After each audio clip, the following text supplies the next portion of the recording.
Spécialiste en matière d'audio-vidéo domotique, Maison Adam est fière de vous présenter les tendances du milieu électronique. Carrier, bienvenue à cette autre émission en compagnie de José Adam, le passionné. Le sujet de notre émission cette semaine, les caissons de grave, les subwoofers. Jouent-ils un rôle important dans la musique que vous écoutez, dans les films que vous regardez? Vous allez en savoir davantage dans les prochaines minutes avec José Guillaume qui vient de me rejoindre ici même en salle d'écoute à la Maison Adam.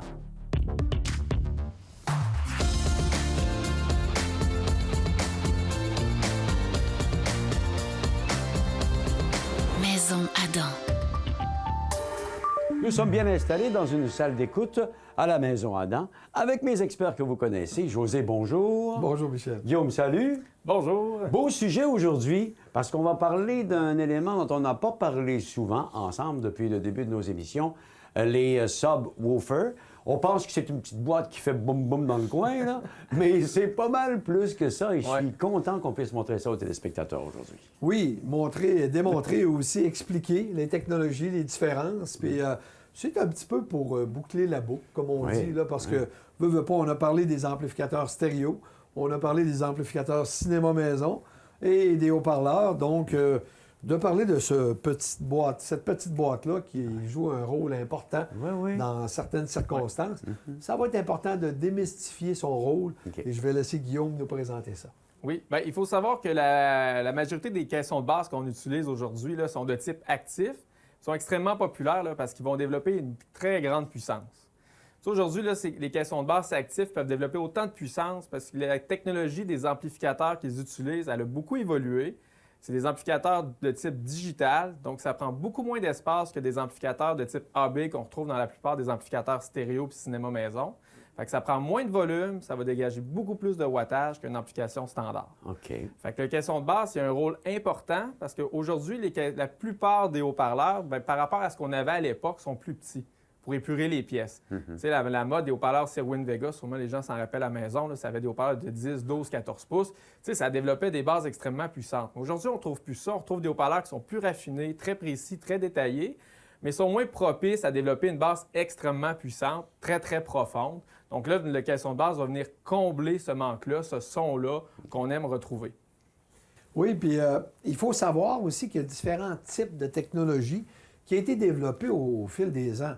Tu sais, on voit des caissons scellés, c'est-à-dire que c'est une boîte où est-ce que c'est vraiment très, très dense et il n'y a pas aucune ouverture pour faire sortir l'air. On a d'autres caissons qu'on peut voir qui sont comme ici, un caisson à évent, donc porté, c'est une autre façon de le dire. Et on peut avoir une double amplification. Comme ici, on se trouve à travailler avec deux haut-parleurs sur celui-ci. Donc, je peux avoir une double amplification pour faire travailler mes deux haut-parleurs. C'est des choses qui existent. Des fois, le haut-parleur va être en façade, des fois, le haut-parleur va être vers le sol et même vers le haut. C'est toutes des choses qui existent dans les technologies. Mais on va aujourd'hui surtout parler des plus populaires, le caisson scellé et le caisson porté. Oui. Bien, il faut savoir qu'ultimement, Michel, le meilleur des deux, le meilleur monde, c'est un caisson de base scellé.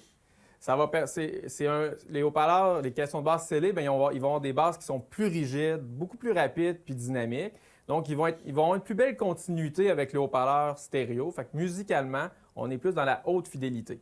Mais pour avoir un caisson de base scellé, bien, ça nécessite une amplification qui est très, très puissante, un caisson de base qui est très, très rigide et donc, naturellement, ça influence le coût. Les caissons de base scellés sont majoritairement utilisés dans la catégorie des caissons de base haut de gamme. Puis ce qu'on trouve dans la catégorie des caissons de base milieu de gamme et entrée de gamme, c'est des caissons de base scellés, mais surtout ouverts ou portés, comme je vous ai parlé.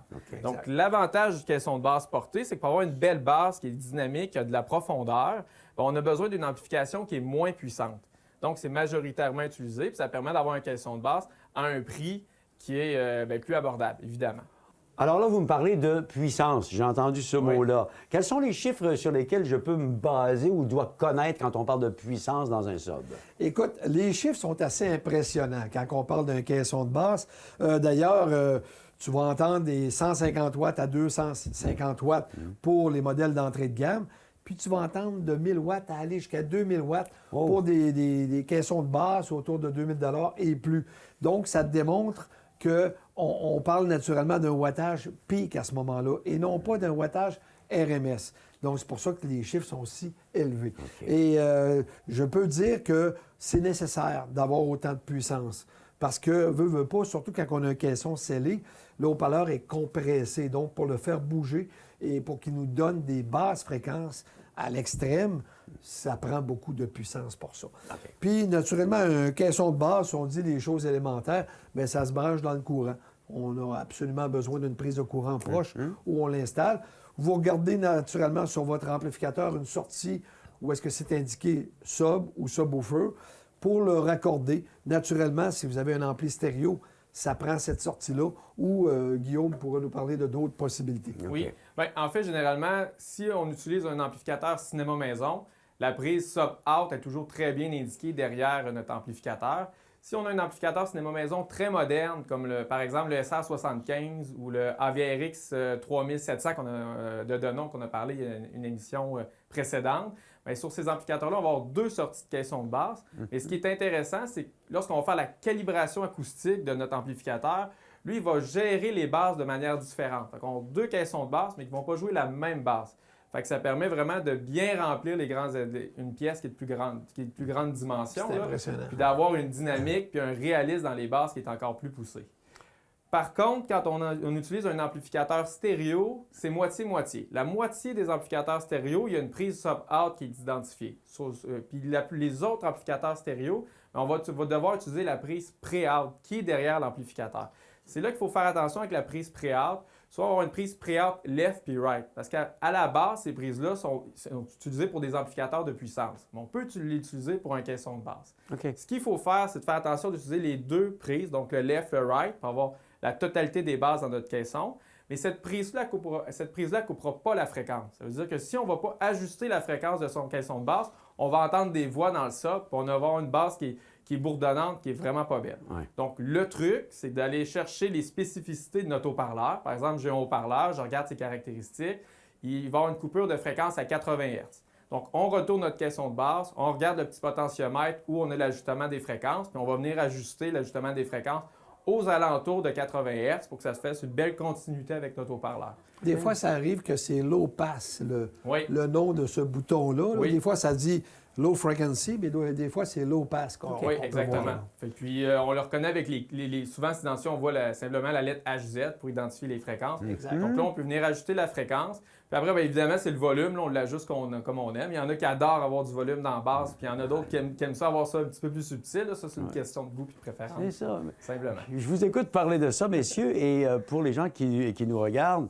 il y en a peut-être qui se posent la question, est-ce que c'est vraiment essentiel, le sub, dans ma chaîne de son, là, dans mon ensemble? Je m'attends un peu à la réponse. Oui, tu t'attends à ça. Hein? Et, oui, c'est essentiel. Dans un cinéma maison, surtout les scènes d'action, pensons juste à Jurassic Park. C'est un classique, là, mais le tyrannosaure, là, quand on sent ses pas là, quand il approche, bien, si on n'a pas de caisson de basse, on les sent vraiment pas. C'est pas le même feeling. La base, c'est les émotions.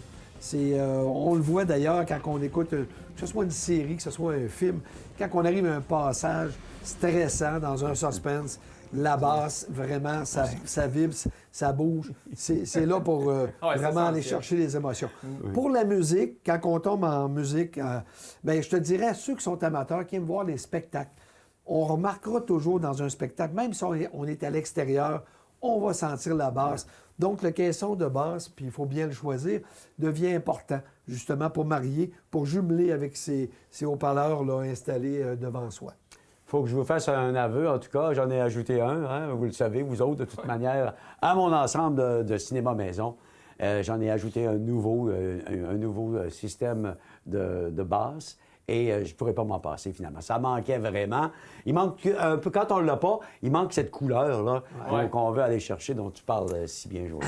Exact. C'est un Bowers & Wilkins. Un Bowers & Wilkins, Ouais, qui fait très bien le travail. Même, je suis obligé de le retenir parce que je suis en condominium. OK. Alors, je suis obligé de tirer sur les guides parce que sinon, je pense que le bloc au complet saurait qu'est-ce que je suis en train de regarder. On va parler de solutions tantôt pour corriger, du OK. moins déranger ses voisins. Excellent. On va faire la pause. Déjà, c'est bien d'amorcer cette émission sur les subwoofers. On vous revient dans quelques instants avec José et Guillaume à notre émission de la Maison Adam.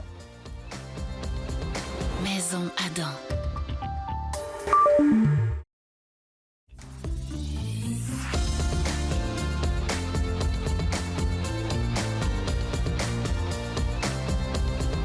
Maison Adam. Nous sommes de retour à notre émission avec José et Guillaume et on parle des caissons de grave, les subwoofers.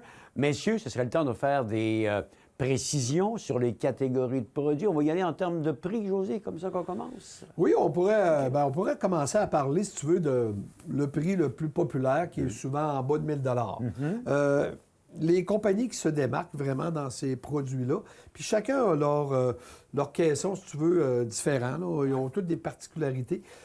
On va parler ici de Bowers & Wilkins, on va parler ici de Paradigm, un produit canadien, et on va parler d'un produit américain qui va être Klipsch.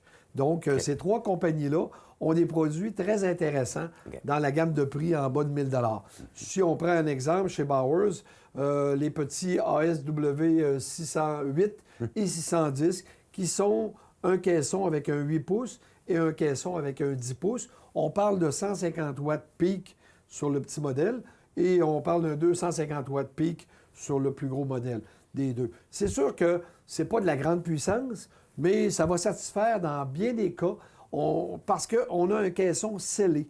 Donc, quelqu'un qui est amateur de musique va apprécier ces caissons-là qui sont vraiment rapides et précis. Donc, ça va donner un résultat sonore très, très, très satisfaisant pour combler une chaîne stéréo ou encore une chaîne cinéma maison.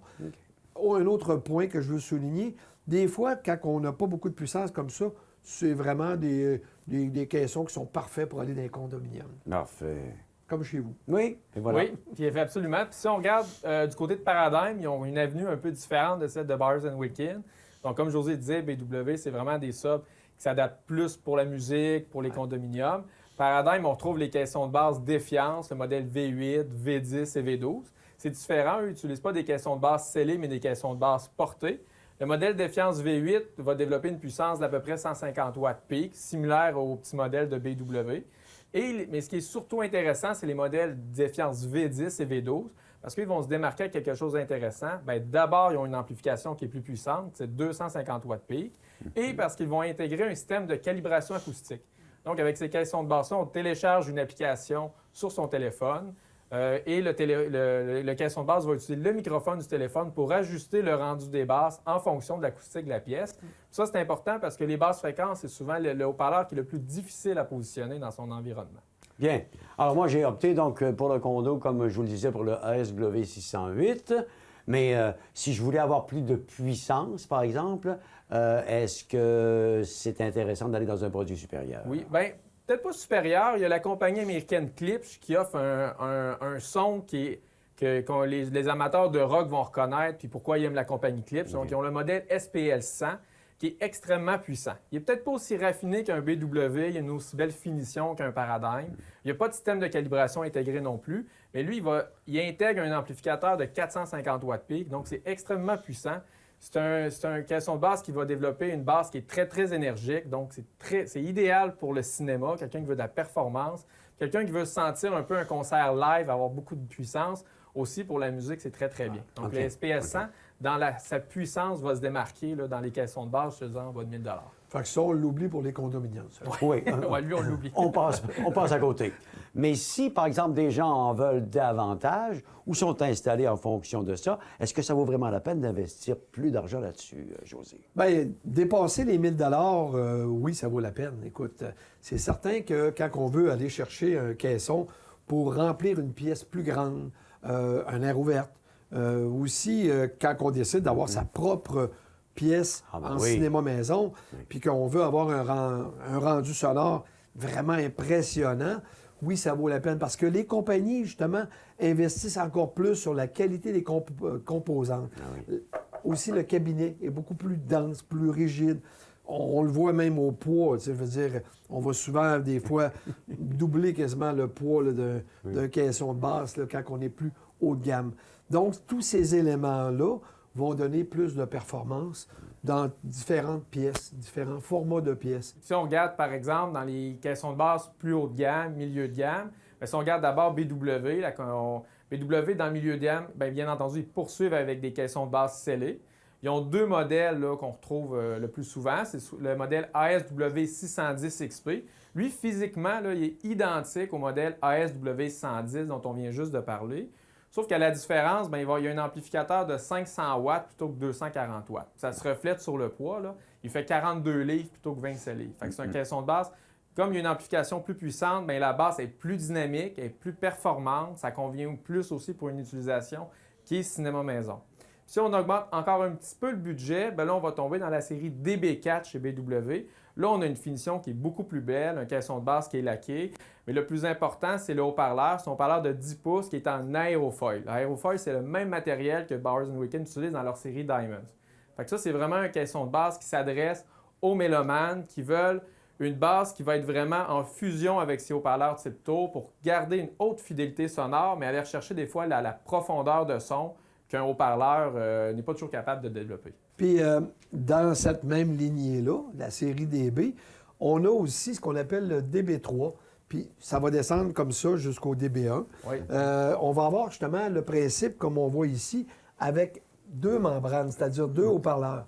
Vraiment, tu sais, qui projettent chacun leur basse. Ça a été pensé, justement. On se trouve à avoir, si tu veux, ces deux haut-parleurs-là, dos à dos. Et la même amplification que sur le DB4. Donc, on a encore 1000 watts. On a toujours un égaliseur aussi numérique qu'on retrouve sur ce même, dans ce même cabinet. Et vraiment, la performance va être accentuée, même si, là, je travaille avec deux 8 pouces, contrairement au DB4 que j'ai un 10 pouces. Ouais. Et je suis aussi plus rapide, c'est-à-dire que le mouvement des haut-parleurs va être beaucoup plus sec. Donc, je vais avoir une basse plus précise. Pour la musique, encore une fois, c'est supérieur. C'est tous des avantages qu'on gagne là, sur cette série-là qui est assez impressionnante. Puis encore là, c'est un caisson scellé. Donc, on n'a pas de trous d'aération, de sortie d'air là, qui peuvent des fois déranger le chat quand il est autour. Effectivement. Oui, absolument. Puis d'un autre côté, si on regarde du côté de la compagnie Paradigm, eux, ils ont une avenue différente de Bowers & Wilkins avec la série Défiance série X. Donc la série Défiance X, physiquement, ils sont assez similaires à la série Défiance série V, sauf que là, maintenant, ils sont entièrement fabriqués au Canada. Et le haut-parleur qu'ils utilisent, ils utilisent la technologie ART. C'est-à-dire le haut-parleur, au lieu que le pourtour soit lisse, il est nervuré. Ça permet d'avoir un haut-parleur qui est plus léger, qui est moins sujet à distorsion, puis qui va avoir une meilleure excursion. Donc, sa capacité de reculer puis d'avancer va être plus rapide que sur la série Défiance. Ça aussi, fait que ça permet d'avoir une caisson de basse qui a une basse qui est plus dynamique, plus réelle, qui va convenir au cinéma, mais aussi à la musique. Des caissons de basse aussi sur lesquels on va retrouver une amplification qui est beaucoup plus puissante. Le modèle Défiance X10, le 10 pouces, va utiliser un ampli de 600 watts peak. Et le modèle X12 va utiliser une amplification de 1300 watts peak. Donc, c'est extrêmement puissant. Donc, quelqu'un qui veut de quoi, puis vraiment de très performant pour le cinéma, mais de quoi qui est agréable en musique pour écouter du rock, de l'électronique, se sentir en concert, il va être extrêmement satisfait avec la série X. Puis la petite dernière chose là, que j'ajoute, c'est que la série X, elle inclut un microphone de très bonne qualité. Donc, ces caissons de basse-là vont pouvoir aussi ajuster le son en fonction de l'acoustique de la pièce, comme la série Défiance V10, V12, mais de manière encore plus précise puis juste que leur série entrée de gamme. Tantôt, j'ai oublié un petit détail de mentionner que quand on tombe dans les produits plus haut de gamme, c'est la qualité de finition aussi. Là. Comme ici, on se trouve à avoir un cabinet qui est tout laqué, mais on a aussi des designs. Ben oui. On peut le voir avec ce produit-là justement de Bowers & Wilkins qui s'appelle le modèle Formation. Là, on parle d'un haut-parleur qui se marie avec des composantes en Bluetooth, mais on a aussi comme le Sismic de Paradigm, qui est un design très particulier. Oui. Encore une fois, un cabinet scellé et naturellement toujours efficace avec la performance qu'on connaît des cabinets scellés. Alors, jusqu'à maintenant, ce que j'entends, en tout cas, c'est que ce n'est pas juste une petite boîte qui fait boum-boum dans le coin, comme on le disait en début d'émission. Il y a tellement de recherches qui ont été faites là-dessus. Donc, on adapte son sub à sa puissance de de l'amplificateur qu'on peut adapter au système qu'on a déjà. C'est ça que je comprends aussi. Oui, là. le tout Ouais. peut se marier, effectivement. Voilà. Alors, on va revenir dans quelques instants. On a terminé cette séquence très intéressante sur les produits disponibles dépendant de la gamme que l'on recherche. D'autres recommandations, vous en avez d'autres pour nous autres, je pense? Hein? Oui, absolument. On va faire ça au retour. Restez là, mesdames, messieurs. Maison Adam.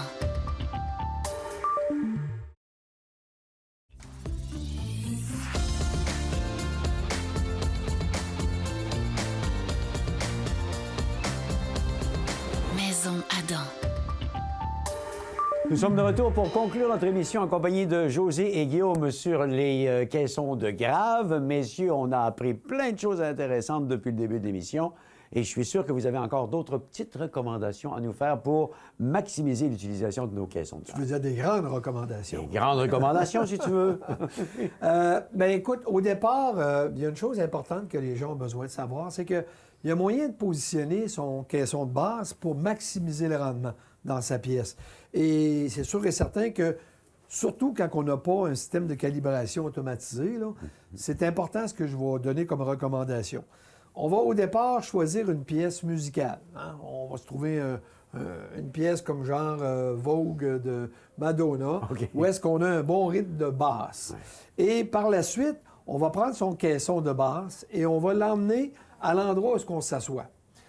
D'ailleurs, c'est vrai, j'avais entendu dire que chez toi, tu avais oublié d'enlever le fauteuil. Il faut enlever le fauteuil pour mettre son caisson à cet endroit-là. OK. C'est bien important. Alors, et puis, par la suite, on va simplement raccorder, naturellement, penser d'avance à avoir un fil assez long, un fil mono RCA, pour venir raccorder le caisson de base qui ne sera pas à son endroit habituel. OK. Donc, une fois qu'on a fait ça, là, on envoie la musique et, c'est très important, on va aller faire le tour de chacun des coins dans la pièce. Ah. Parce que pour maximiser les basses fréquences, c'est très important de vraiment aller mettre le caisson dans un coin. Le coin va vraiment envoyer, si vous voulez, là, encore plus de basses dans la pièce. OK. Va la maximiser. Donc, ici, une fois que j'ai fait ça et que ma pièce joue, en me promenant, je vais découvrir vraiment un coin qui va... On va sentir, la basse va être vraiment beaucoup plus forte. OK. Donc, ce coin-là est le bon pour mettre notre caisson. Parfait. On va le positionner à cet endroit-là. On peut aller se rasseoir. Naturellement, n'oublie pas de remettre ton fauteuil. On se rassoit et à ce moment-là, on va vraiment entendre, sentir plus de basse dans notre pièce. Oui.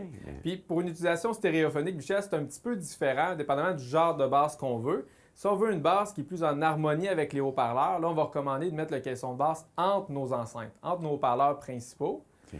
Puis là, ce qu'il va avoir à faire, si on est deux, c'est l'idéal. Ça va être, encore une fois, de choisir une bonne chanson avec un bon rythme dans la basse. Puis là, on va simplement venir jouer avec les phases du haut-parleur de basse. Les phases, là, si on retrouve ça, c'est un petit bouton qui est derrière la plupart des caissons, puis on peut les mettre soit à 0 ou 180 degrés. C'est simplement de mettre la phase, lorsqu'on est assis, de choisir celle où on ressent le mieux la basse, où elle est le plus en harmonie avec les haut-parleurs. Donc là, on va avoir une basse qui va être musicale, précise, mais qui ne sera pas nécessairement amplifiée artificiellement par un coin, comme on veut, comme on voudrait retrouver ça dans du cinéma maison. OK. Là, on a parlé donc d'utilisation normale pour le commun des mortels, là, qui regarde, qui écoute ça dans son salon. Si je me fais une pièce musicale dédiée, et là, j'ai un beau woofer, là, subwoofer à installer, comment je fais pour le garder là et pas incommoder tout le monde autour, là, puis faire en sorte qu'il ne soit pas dérangeant, là? Oui. Ça, il y en a beaucoup qui doivent le vivre, là, justement, parce oui. que il y a des erreurs qui se font lorsqu'on conçoit cette pièce-là. Je vais expliquer le principe. Dites-vous que la basse fréquence, c'est comme de l'eau. C'est-à-dire que si je veux vraiment remplir d'eau une pièce ou une boîte, peu importe, elle se doit d'être hermétique. Donc, c'est pareil pour la basse. Si moindrement, j'ai un mur qui est mou ou j'ai un plafond qui est un plafond suspendu, qui n'est pas rigide, bien, ma basse, elle ne restera pas dans ma pièce. Donc, il faut que je mette de la masse. Quand on dit de mettre de la masse, le standard, c'est qu'on utilise du gyps. On en met 2 épaisseurs, on les visse sur une barre résiliente parce que la barre résiliente, elle va empêcher que les vibrations que le gyps absorbe soient transmises, si vous voulez, après le mur ou après le plafond. Donc, ça, c'est une particularité importante. Et on complète le tout avec soit, je veux dire, une laine qu'on appelle la Roxul, et non pas une laine insonorisante rose. Là. La Roxul est une laine qui est comme grisâtre. Okay. Et on a comme de la poussière de, si vous voulez, de pierre ou de ciment qui est à l'intérieur de ça. Ouais. Donc, elle va conserver, elle, les moyennes fréquences, elle va les étouffer, puis naturellement les hautes fréquences. Ça, c'est comme quand on veut vraiment ne pas réveiller la maison quand on décide à 11 h le soir d'écouter notre show rock préféré dans notre pièce dédiée à ça. C'est un peu plus de travail, mais on est dans une pièce, là, on est dans son monde vraiment, puis on veut le rester. Alors, il faut prendre certaines mesures pour faire en sorte qu'on en profite nous-mêmes et on ne dérange pas les autres avec ça. Oui, parce que bien souvent, les gens font affaire avec un designer qui va aimer mieux mettre des tuiles acoustiques, parce que le design, la beauté de la tuile, ça va harmoniser la pièce. Par contre, une tuile acoustique, ça n'a pas la rigidité que les deux épaisseurs de gyps vont donner. Parfait. Maintenant, peut-être en profiter pour glisser un mot sur les gens qui sont en condominium. Je reviens souvent, je presse pour ma paroisse.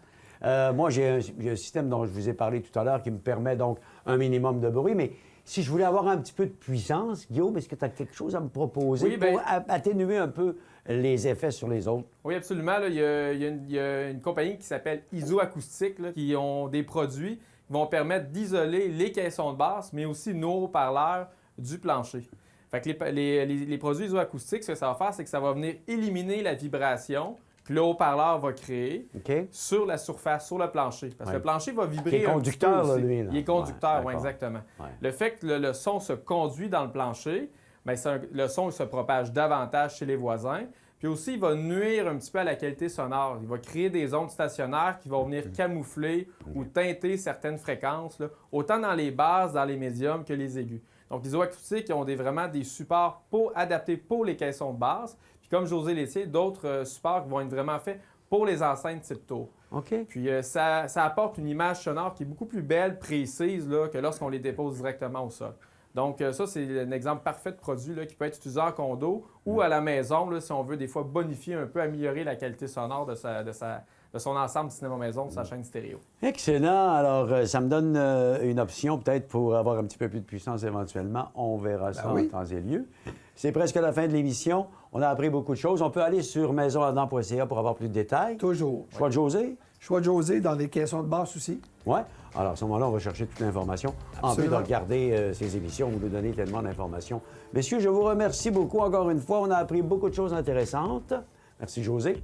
Merci beaucoup, Michel. Et merci à vous de nous avoir regardés. Merci. À vous de faire le reste et de faire votre choix pour votre caisson de grave. Mon nom est Michel Carrier. À la prochaine, tout le monde. Les choix de José sont le fruit d'un travail d'équipe à sélectionner les meilleurs rapports qualité-prix de l'industrie, et ce dans le but de guider la clientèle vers les meilleurs achats. Visitez maisonadan.ca et faites votre propre choix.